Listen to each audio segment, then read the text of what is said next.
called the 3D policy, which the policy from all levels of action, all scales, will work together in a 3D system.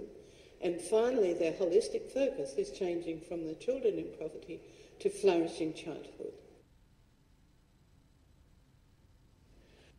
Well, now we've travelled across a lot of ways in which we've seen that community knowledge is actually very difficult to include in Western decision-making in the way we act today.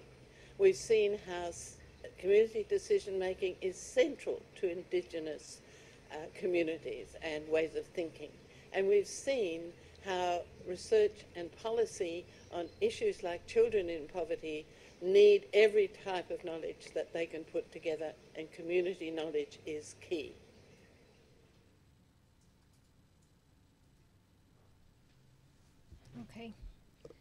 Okay, so we thank Valerie. And lastly, we have Lata Narayanaswamy. Okay, I was practicing. Lata is a lecturer in gender studies at the University of Hull. Her research focus is on the intersection between knowledge, policy and power, and its gender dimensions. She has written on north-south dichotomies in gender and development discourse, focusing particularly on representations of the third world, of the third world woman, and on the function of discourse and practice in relation to northern and southern information-based intermediaries. Lata will be acting as our discussant today. Thank you.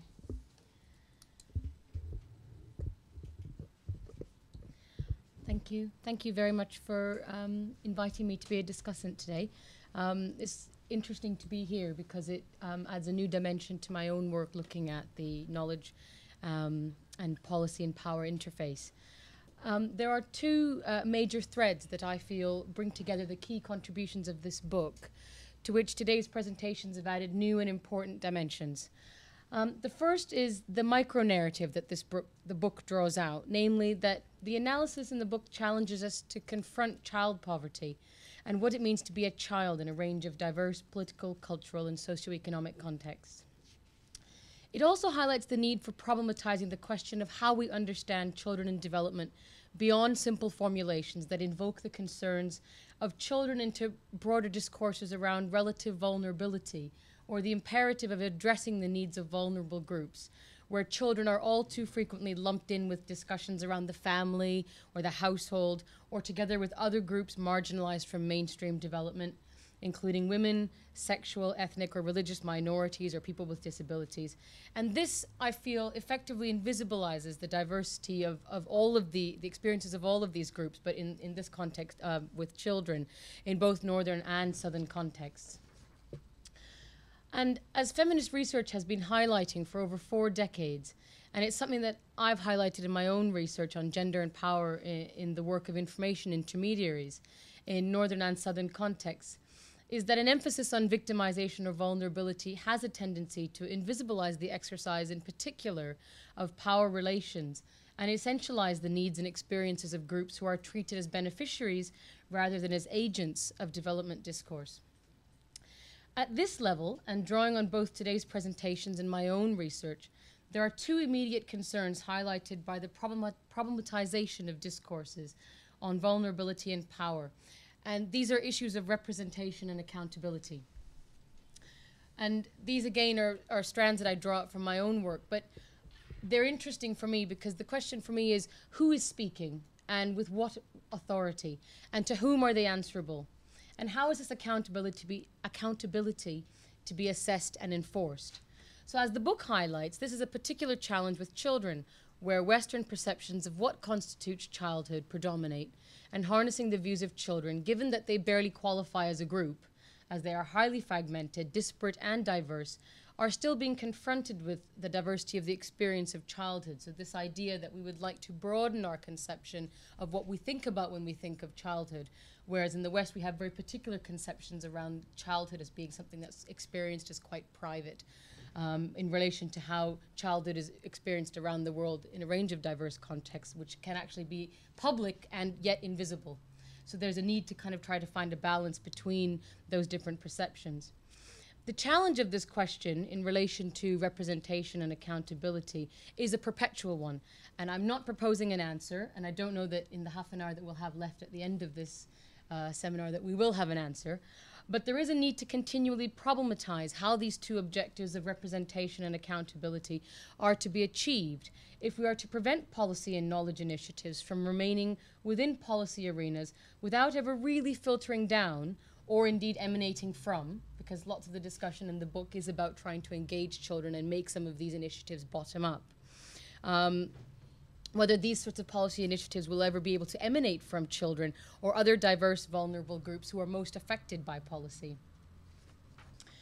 And this is also something that I believe today's discussions have highlighted.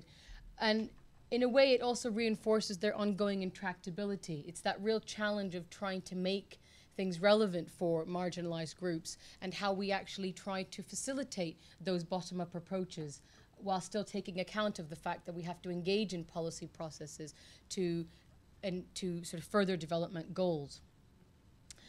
Notions of authority and raising concerns around both the nature and meaning of representation and accountability lead me to draw out the meta-narrative, or the second major thread that I see emerging from this book and indeed today's presentations.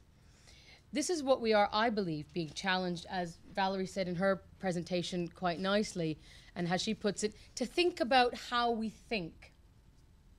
So I think the book is a really useful intervention in this regard, because it asks us to reflect and reflect on and to reconsider what we mean by childhood and the need to bring in more diverse, three-dimensional approaches to this question that take account of material, relational, and subjective perceptions of childhood and childhood poverty, moving beyond the emphasis on the material that daily income figures emphasize to revisit the notion of poverty in a much broader light. And I think that came out quite forcefully in Chris's presentation, sort of talking about actually report cards for wealthier countries. Because in the context of mainstreaming children, there is the tendency to think about poverty in that very narrow material sense, and to not think about, to not conceptualize poverty in a broader sense, and to highlight poverty in wealthy countries actually a very important way to do that, I think, in order to be able to broaden conceptions around what we think of when we think of poverty. And in this process, and today's discussion is also asking us to engage with the pervasiveness of the dominant knowledge infrastructure itself. And again, this goes back to my own sort of research interests. But from this, we can actually draw out that our ideas of what we consider to be representation and accountability are actually drawn out from the dominant knowledge infrastructure. And it's the basis on which we must also problematize them in order to interrogate the extent to which these ideas represent the power of the knowledge infrastructure in which we find ourselves, perhaps irretrievably embedded.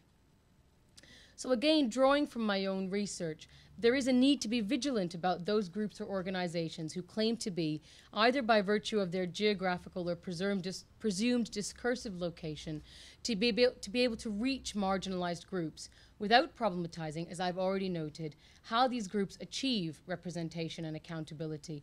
So we need to monitor and evaluate as we go along to ensure that change processes are as true as possible to every stakeholder group working towards a commoner holistic vision, which I think again came out in Valerie's presentation, talking about how you had a holistic vision and all the groups are kind of coming together at the table, but to ensure that those processes actually take account of the views of all the stakeholders, as opposed to reinforcing the knowledge hierarchies where the specialist knowledge is the one that's most valued. How do we shift those power imbalances towards ensuring that all the views are taken account of?